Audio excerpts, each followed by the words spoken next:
Welcome to Board Game Binge, the place where we bring you bite-sized, bingeable board game content from across the industry. I'm your host, James Staley, and in this episode, we're chatting with Fei, a game designer and high schooler who has created Orbio, a tactile strategy board game with fidget mechanics, which is currently on Kickstarter. Fei, welcome to the binge. How you doing? Doing great. How are you? Oh, I'm doing fantastic. I was just saying before we went on air, I was trying to schedule this episode with Faye, and she's like, usually we do this on Tuesdays, she's like, I'm not available on Tuesdays. I'm in school. I'm assuming she's like in grad school or she's like this university student or something. I'm reading the bio today, just before we went on air. Again, I don't know how I missed it, but she's in high school. You're a high schooler. This is Yeah, crazy. yeah, I'm a senior in high school, so I'm working on college applications right now. Oh my God. And so now you're officially a game designer. Have you been creating kind of game designs? Like, is this the first one, or have you been doing game design for a while, or? Yeah, this was pretty unexpected. This is actually my first game I designed. I sent like originally I wanted to go down like product design, but after going to a design competition that's held in my school, I was like, okay, maybe I should try game design. And really from there, it kind of developed into Orbio, and it was pretty cool to me. Oh, wow. So this game design or the design competition at your high school, was it for games or was it designing anything? Oh, it's called Technology Student Association, and essentially they have a lot of competitions ranging around STEM, and they have like board Hmm. game design, children's story design. So I decided to explore board game design, and yeah, that's where you can have the opportunity to try to make something yourself and present it to judges, which can go all the way to like national level. Oh, So wow. And like, did you find, is that like an intimidating exercise? Like the whole process, was it like exhilarating? Like, how was the feeling of kind of going through this? yeah, really, because I never had really any experience with game design, I was going into it full on like, okay, we got this. And yeah, this experience is actually really fun because for this competition, the students had to make everything from scratch, had to be original. So it really got me to think outside the box of what could be a unique, good game. And really from there, I designed, that's where I came with Orbio. Hmm. And that was the previous version of Orbio, where it was mainly just the pieces in the board. And yeah, having to go through the competition process was not the main part of it, but mainly it was the experience for me. Hmm. Because even though I didn't go on too far in that competition, I kept continuing this project after the design club. Oh, that's cool. I think for other people out there that are, looking at getting into game design, or maybe they're starting game design and they enter competitions, is very tough, right? When you enter a competition, and just because you don't necessarily win doesn't mean there's not a market, right? Exactly. For your idea and for your game, and doesn't mean you shouldn't keep pursuing it. So I'm so happy that you did. I mean, it's we're gonna get into it in a few moments. We're gonna show it, but what you've created, it looks so cool, and it gives me this almost nostalgia of back to the kind of strategy games I played when I was a kid, Chinese Mhm. checkers and things like this, but very much with a modern kind of twist on it, which is amazing. Now, were you into like games at all, like prior to this? Like, did you play games growing up with your family, or? Yeah, so honestly, I wasn't a super board game girl. We weren't like crazy board game people, but we with my family we grew up playing like Blockist, Connect Mm, Four, like very simple games yeah. like Spot It, Monopoly and such. We never really dove super deep into it, but it's a lot of those games that's really easy to understand and have fun with the family. So that kind of inspiring me to make a game that everyone can understand and play collectively. So, yeah. Wow. And then in terms of like, because, and when people see this, when they scroll your page, like it's not like you just did a couple sketches on paper. Like you're getting into like 3D printing, CNC cutting it. Like, so how did you get into that world of kind of the prototyping side? Because that's pretty, it's pretty deep. Like when I looked at the site and all the stuff that you did, I was like, wow, like this is This is deep on the prototyping side. Like, how did you get into that? Like, what was your exposure?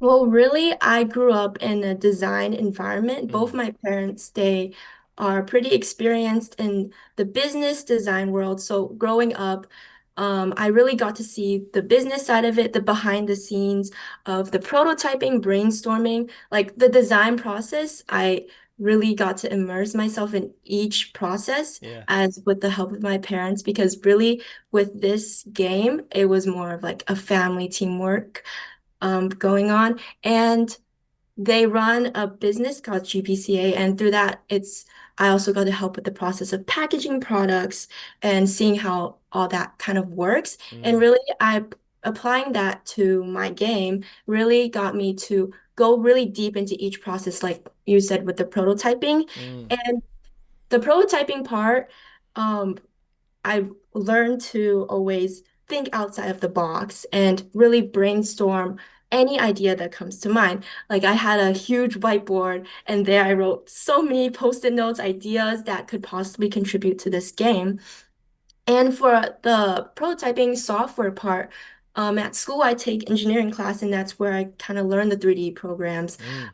AutoCAD, Inventor, and from there it was kind of a challenge for me to apply those technical skills to something different, like such as the game piece I have, which is like a little triangle, right? So Like a tiddlywink, I guess is the best way. It's not a tiddlywink, but it's kind of like tiddlywink esque, I guess, to kind of describe to people out there, right? It's like this yeah, little almost spire that's got like the kind of the knobs on the end, but yours is kind of yeah. more triangular. But for lack of a better word, if somebody can wants to think of kind of what the rough shape is, it's like a tiddlywink, right?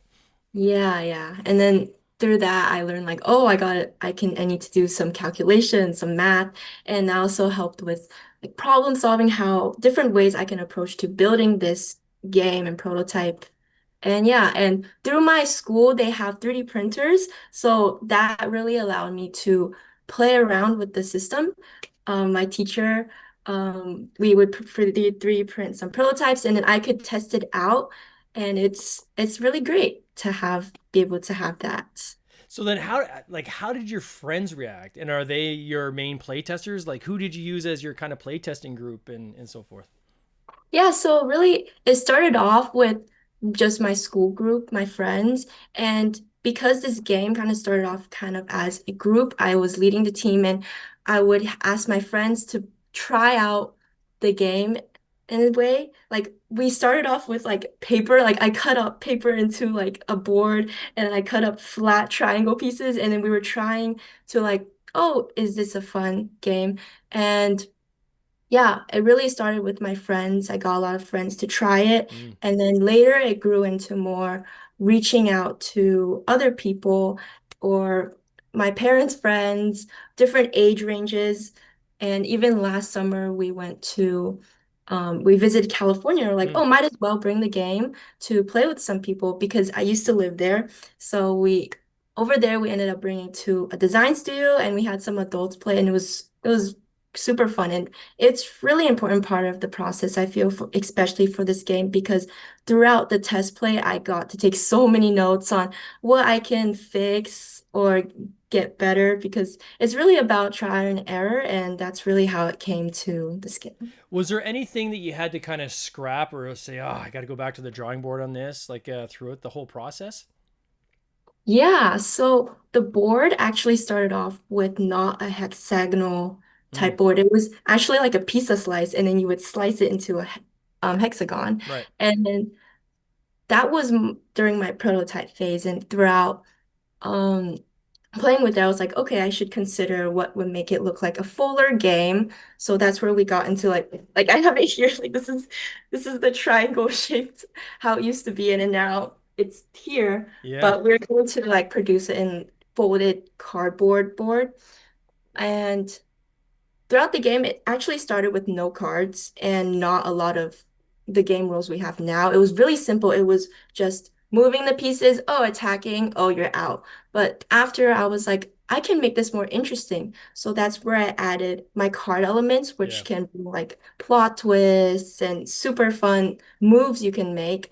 And yeah, throughout that, I got a lot of insight again from the test players, which really brought me to where this game is now. And still, it's improving. Yeah.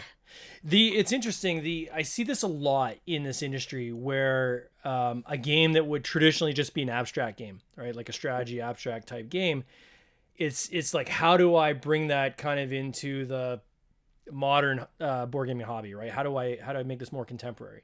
Yeah. And that you've done exactly what most do. Is there's usually like cards, right, that say, okay, you have the base kind of strategy and the base mechanics of the game, but then now I also have these cards which allow me to do different actions or reverse what someone else is doing, or maybe do combos and things like this, and it really kind of elevates it and really gives it that fresh kind of modern kind of take on it. This is something I could totally see like in a board game cafe easily. It harkens back to when I think of like I'm not sure if you've ever played Santorini, right? So Santorini is very much a abstract game, right, where you're moving pieces up into higher levels, and you're trying to kind of outwit your other players and try to cap the different towers and so forth. But they've put a theme on it, and then on top of the theme, visually the table presence is really cool. And then there's cards and there's other things you can do, which really kind of modernize something which, if you went back 20 years ago and kind of stripped it down to its guts, it's just basically, it was like an abstract game, right? So I think you guys approach this in a very smart way, which is super cool. How did you like go through that process of saying, okay, I'm not just going to put this, into the school competition, but I'm going to take the next step and I'm going to try to publish this, and I'm going to try to go on Kickstarter, because that's another huge step, right? Like, I'm sure Yeah. there's tons of competitions out there the kids have, like in their senior high school and so forth, where once they're done, they get their mark and they kind of move on. But you've taken this now and you're continuing on the development and saying, okay, now I want to take this to the market. What led to that process? Like, what was the thinking behind that?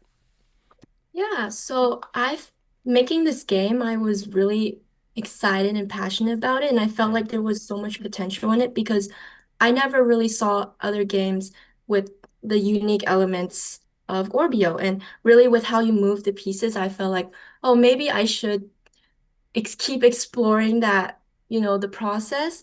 And later I was like, okay, maybe I should turn to something bigger because even though it didn't get too far in Yeah. my school competition, I was thinking like, okay, I feel like, I should get more people to play, improve this game because from before it's like a completely new game. It Mm-hmm. changed to where it is now. And with Kickstarter, I actually, as a kid, I love watching Kickstarter videos. Like, so seeing that it's a platform where all ages can show their works in a more new manner because it's a place where you can show your ideas, right? So I was Yeah. like, no, I should try Kickstarter. And really through for Kickstarter, making my own Kickstarter campaign, it took a lot of planning because it was only last school year where I did the competition, Yeah. and throughout my summer, I planned each week, okay, I'm gonna focus on this, Wow. and that's how it really got into this point. And it really took a lot of hours to do, but each hour was a learning experience. It was really fun, and along with side with my family, my parents as collaborators with this game, it was also a whole learning experience for me. And as someone who wants to go into the design world, I I think it's a good opportunity for me to kind of get a feeling of what it's like, the process of it. Mm-hmm. And it's really exciting. It's really exciting. Yeah, very It, insightful it's so process. inspirational, I would say. Like, I've got a lot of my kids are around your age, and I've got a lot of friends with kids around your age. And the biggest frustration, I think, is when you have the kids in the summer, and I know when they're done school, they just want to relax and stuff like that. And it's like, man, if I was your age, the things I would do, the things I could get involved. Like, man, if I just had that kind of time and the safety net of living at home, I would be creating Mhm. businesses like crazy. And so when you see someone like yourself actually doing that, wow, I am so happy to see someone do this, right? As like, I'm going to take my summer and I'm going to plan this out. I'm going to learn something, and it's now an acquired business skill you're learning, right? the whole Yeah. Kickstarter platform and so forth.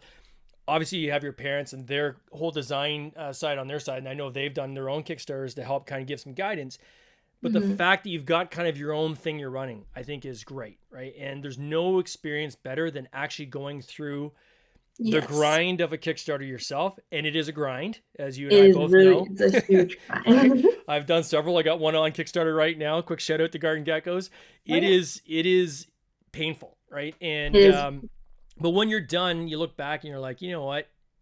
I think I want to do it again. That was fun. It was excruciating, but at the end of the day, you've created something. There's something globally now that people around the world are playing, right? That you've created. Yeah. Amazing feeling, and being able to fund it on Kickstarter, I think, is pretty cool too. For Orbio, for those who haven't checked out this campaign yet, can you describe kind of the essence of how to play this game and using it as a scriptive language as possible? I am going to share my screen for people watching on the replay, kind of your campaign page, so they can kind of see some of the visuals. But can you kind of describe it for us? Do you mind? Yeah, so an all Orbio is a strategy abstract type game that really blends in with the fun and plot twist. And essentially the goal of this game is to be the last player standing on the board.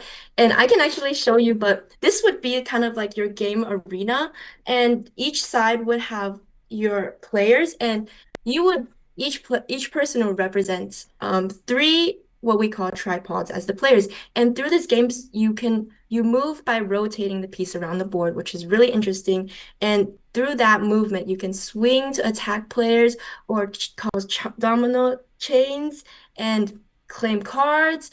And it's a really fun game where you can really plan out your moves. It's kind of like chess combined with like Uno cards, but Mm-hmm. more in like the movement is how you um kind of go through the game. And with that, yeah, you really plan out how you move between your pieces. It's really fun because you have to think forward.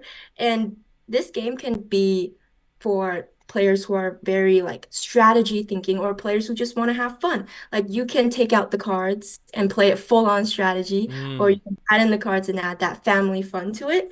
So it's really about interacting with the three-dimensional thinking and how you can interact with other players and how you can power up yourself. So I think this is a great game for everyone in general. So I yeah. love how the like the again these I'm just trying to describe these like tiddlywinks, I guess is the word I'll keep using, but as they kind of flip over and then kind of the round knobs on the end then swing around and go into like another kind of hole in the Mhm. board, and then each of these I'm going to point this out, they're all white with kind of one ball on the end that's the player's color, and I think that's the attack, right? So if you can hit the other person's piece with that colored end, that's how you knock. Is that how you knock them out?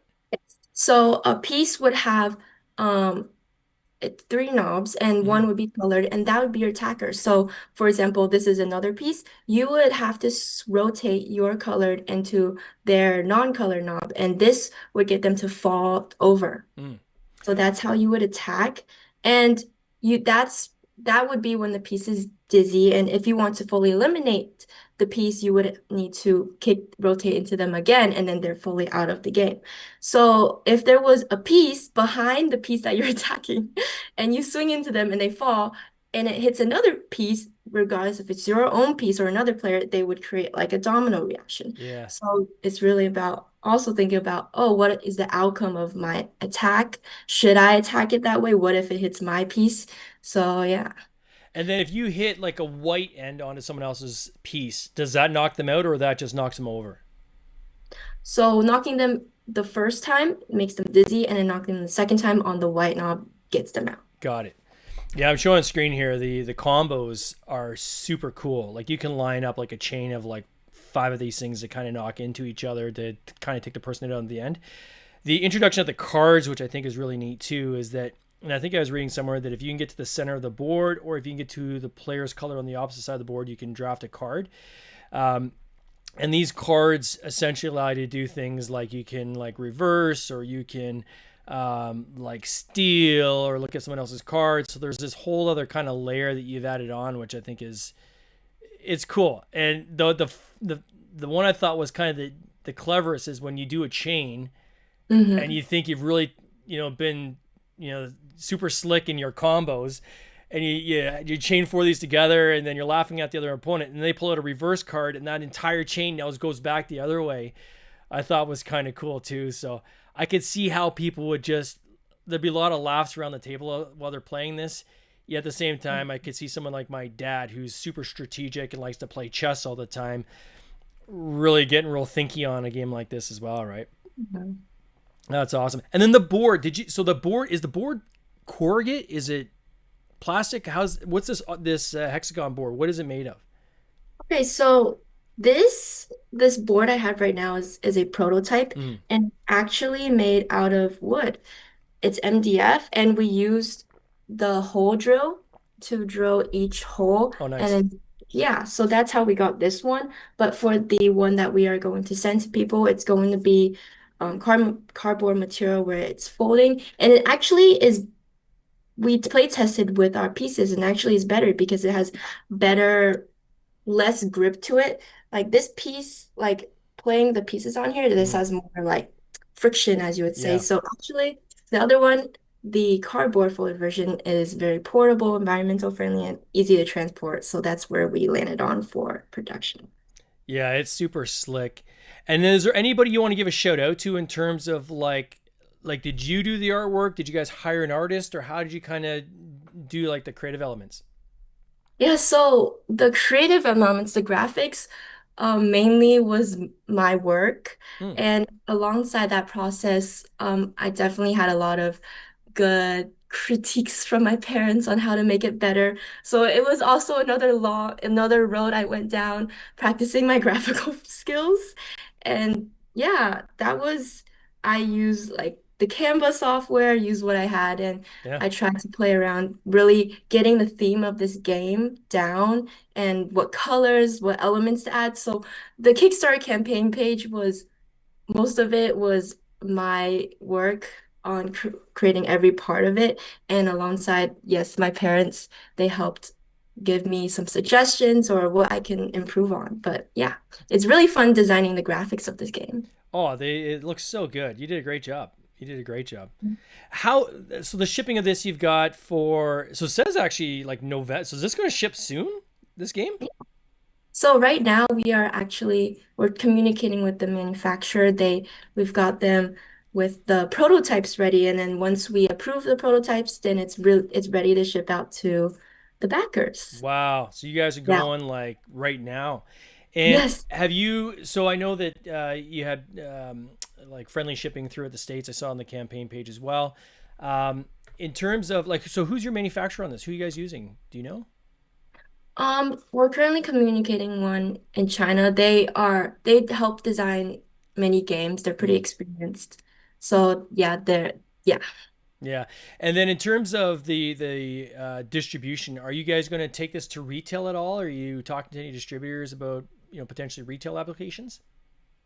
Yeah, so we had a few publishers reach out to us, and right now we're kind of still exploring the game world itself as all new to this. Yeah. So we were considering, oh, what if we did it like publish ourselves, or we can have it with publishers. So yeah, it would be amazing to have it on retail. That was like probably my dream goal. Yeah. So, I don't know. Right now I'm still doing my research, seeing different parts of the game world, Yeah. and yeah, I hope it does. Yeah, it's very. I can imagine how overwhelming this must be for you, being your first time through it, right? Like it is. Yeah. I mean, it was overwhelming for me, and I've been in business for quite some time before doing this, so I can only imagine on your end. But at the same time, kudos to you to put yourself out there and say, you know what, I'm going to figure this out, and it's going to be fun. It's going to be a great project, and certainly you've got the fact you've already funded, right, and you've got a number of backers who are saying, yeah, we believe in this project and we want to be part of it. I think is super cool. In terms of like getting like your marketing and so forth, what advice would you have for someone else starting out? Like, say there's someone else that's Mhm. also in their senior year of high school and they've got a game idea. I know there's lots out there. I've had a couple on the podcast before. How do you go about taking your idea and kind of getting it out there? Like, what have you done to try to, I guess, build your audience? Yeah, so I think first it's important to start with your own personal circle, have your friends play, get the fun, kind of start getting the word out. And for me, really, I did not really expect it to go to so many people. Mm, But my main advice is to really use those social media platforms, tell your story, and really show what your process is behind it because I think showing the real part of this process, like I would post about, okay, my process of brainstorming and such. And I think really having that insight, especially on a young adult, is really inspiring. And yeah, especially you make utilize what you have because all the video was filmed in my very own house, yeah. really. And then from there, I took the clips from the video that I can promote to other people. And I also printed out a lot of little cards that I would pass out at school, give to teachers,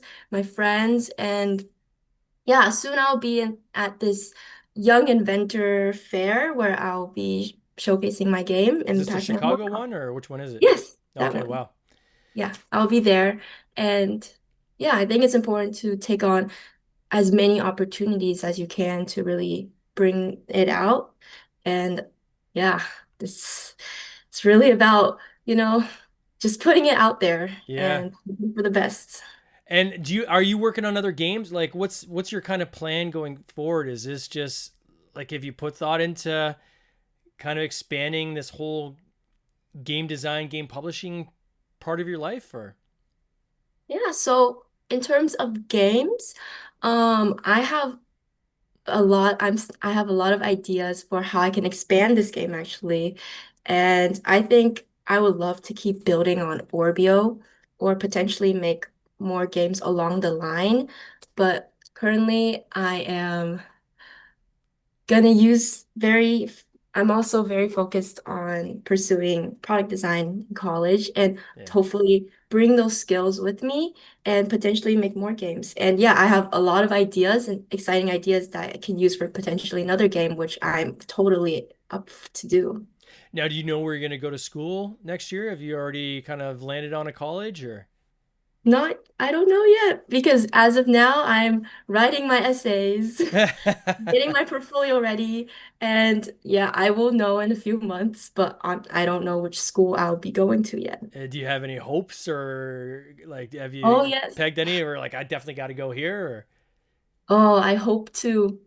I'm going to be applying to a few schools in California and the Boston area, and I hope to go to Georgia Tech or Carnegie Mellon or a school with a good design program. Wow. Yes.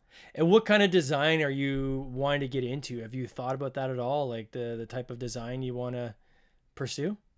Yeah, so currently I'm interested in industrial design, which is, yeah, kind of along the line of making things into tangible, real life things.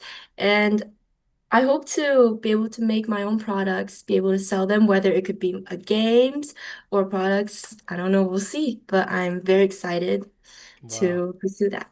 And what are your parents saying about this whole thing? How are they feeling about the your pursuit into the game industry? Yeah, they're very excited. Like this was very unexpected. I never really thought I would design a game, but Hmm. seeing this, I think they're very happy to see it grow and see me grow as a person too throughout this. So Oh, it's yeah, they're amazing. very happy. Faye, I'm sure they're not just happy. I'm sure they're very, very proud of you. What you've created here is quite impressive. Not just for a first time game designer, but like somebody of your age, right? Like it is shockingly good, right? Of how well you've done here. For those who want to check this out, I will put a link in the show notes. People can go on to Kickstarter and just type in Orbio, Orbio, and you can find this. Check it out. It looks super cool. I'm sure they're going to see this on a shelf somewhere in the next year as well at their local game store, maybe even at their local retailer. I know you're probably hoping for that as well. I want to wish you all the best on this campaign, and I'll be cheering for you, and I can't wait to see how this ends. All right, thank you so much, James. Everyone, check out Orbio. No Thank you worries. for You having take me. care, I'm Faye. so happy to be Cheers. here. Ciao. Cheers. This has been an episode of the Board Game Binge podcast, hosted by James Staley, produced by James Staley and Mike Bruner, with original music by Nick Smith. If you would like to watch these interviews live, simply subscribe to our YouTube channel, Board Game Binge, and you'll get access to live interviews, giveaways, and interesting board game content from across the industry. I can't wait for you to join us. See you next time.